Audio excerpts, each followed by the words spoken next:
Breaking news America China మధ్య trade war ఇప్పటికే peaks కు చేరింది. దీంతో ఇరు దేశాలు ఇప్పుడు చర్చలు మొదలుపెట్టాయి.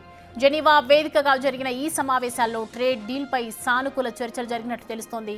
దీంతో టారిఫ్ వార్కు బ్రేక్ పడినట్టే అనే చర్చ మొదలైంది. ఈ భేటీపై చైనా ఎలాంటి కామెంట్స్ చేయకపోయినా అమెరికా మాత్రం స్పందించింది.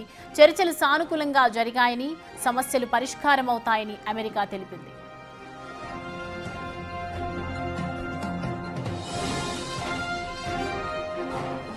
ట్రేడ్ వార్లో ఇరు దేశాలు నష్టాలను తగ్గించుకునేందుకు తీవ్ర ప్రయత్నాలు చేస్తున్నాయి. అయితే అందుకే ఇరు దేశాలు నిన్న మొన్నటి వరకు సై అంటే సై అనుకున్నా ఇప్పుడు చర్చలు జరుపుతున్నాయి. ఇరు దేశాల మధ్య $1.2 ట్రిలియన్ వాణిజ్య లోటు ఉంది.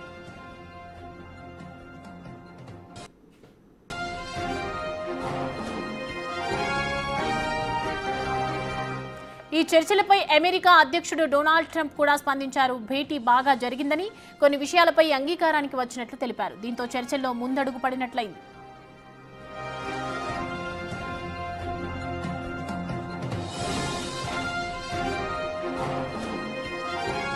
ఇరు దేశాలు ప్రస్తుతం భారీ స్థాయిలో టారిఫ్లు విధించుకున్నాయి. చైనాపై 145 టారిఫ్లను ట్రంప్ విధిస్తే కౌంటర్గా అమెరికా 125 టారిఫ్ విధించింది చైనా.